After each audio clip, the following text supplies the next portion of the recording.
आपके साथ सृष्टि सिंह। पटना में हर दिन अपराध बढ़ता जा रहा है। पूरे बिहार में हर रोज एक नए अपराध की कहानी सामने आ जाती है, चाहे वह कोई मंत्री हो, चाहे वह कोई कारोबारी हो, डॉक्टर हो, यहाँ तक कि कोई अपराधी ही क्यों ना हो, कोई भी अभी बिहार में सुरक्षित नहीं है। अगर हाल के डेटा की बात करें तो पिछले 3-4 महीनों में हर रोज जिस तरीके से हत्याओं की खबरें सामने आती है वह वाकई पूरे बिहार और पटना का जो दिल है वो झकझोर कर रख रही है।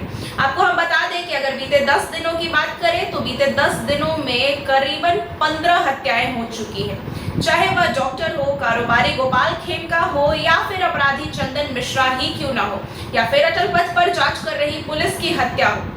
हर एक जगह हर एक कर्मी जो है असुरक्षित है बिहार में। इसको लेकर बिहार की जनता डरी हुई है। पुलिस प्रशासन पर सवाल उठ रहे हैं, सरकार पर विपक्ष उंगलियां कर रही है, वही सरकार विपक्ष पर तंज कस रही है। पर गलती किसकी और जिम्मेदारी किसकी? बिहार में हर दिन वारदातें सामने आ रही हैं। एक दिन भी ऐसा नहीं होता जब हत्याएं ना हो। यहाँ तक कि ऐसे जगहों पर हत्याएं हो रही हैं जहां पर पुलिस का पहले से ही अड्डा होता है, फिर भी अपराधियों के अंदर इतना हौसला, इतनी हिम्मत कहां से आ रही है कि वे खुलेआम सीसीटीवी फुटेज की नजरों में नजर डालकर जो है अपराध करके निकल जा रहे हैं। अब यह बड़ी खबर है। बड़ी खबर के साथ साथ यह सनसनी भी मचा रही है और साथ ही पूरे एक तरीके से बिहार में डर का माहौल भी बना रही है। सीसीटीवी फुटेज से आए हुए जो दृश्य सामने आते हैं वह वाकई किसी भी आम इंसान को डराने के लिए काफी है, क्योंकि उन सीसीटीवी फुटेज में आप देख सकते हैं कि किस तरीके से कहीं चंदन मिश्रा द्वारा का जो हत्या हुआ है पारस अस्पताल में, उसका सीसीटीवी फुटेज वायरल हुआ है, जिसमें साफ तौर पर अपराधियों की शक्ल देखी जा रही है। उनके शक्ल पर बिल्कुल भी खौफ नहीं है।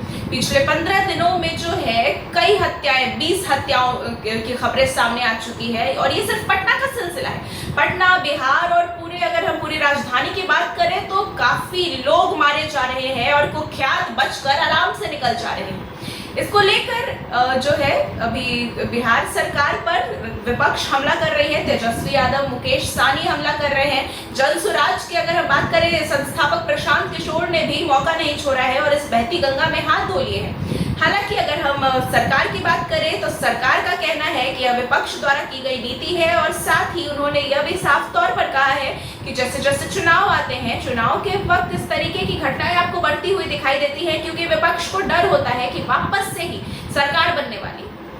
हालांकि आज एक और बड़ी खबर आई है।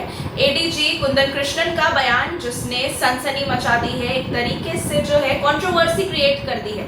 इस विवाद को हम आपको बता दें, एडीजी कुंदन कृष्णन से जब पूछा गया इन अपराधों को रोकने के लिए क्या कदम उठाएगी पुलिस, तो एडीजी का बयान सुनकर आप हैरान हो जाएंगे। उन्होंने साफ तौर पर यह बयान दिया है कि अप्रैल, मई और जून के महीने में किसान बिल्कुल खाली बैठे होते हैं, क्योंकि उस वक्त बारिश नहीं होती, लेकिन बारिश का मौसम आते ही किसान व्यस्त हो जाते हैं। इसीलिए अभी खाली बैठे हैं किसान, तो ये अपराधें जो है बढ़ेंगी ही और इन महीनों में अपराधें बढ़ती ही हैं।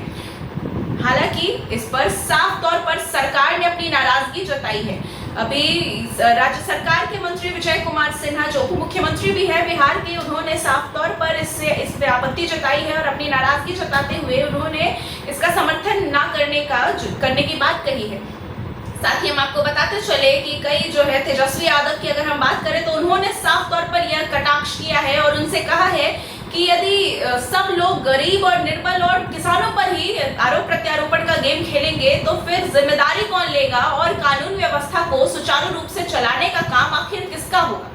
अब इतनी सारी बातें हैं, इन सभी बातों में हम इसे दरकिनार नहीं कर सकते कि चाहे पुलिस हो, प्रशासन हो या आम जनता हो, सुरक्षित तो कोई नहीं है, लेकिन जिम्मेदारी भी सबकी बनती है ताकि बिहार में पूर्ण रूप से जो है गुंडा राज को ध्वस्त करके, खत्म करके एक सुशासन की सरकार लाई जाए। अभी नीतीश कुमार इस पर चुप है, उनका कोई ट्वीट नहीं आया है, लेकिन आने वाले समय में क्या ट्वीट आता है और इसको लेकर वो क्या कदम उठाते हैं यह जानना दिलचस्प होगा।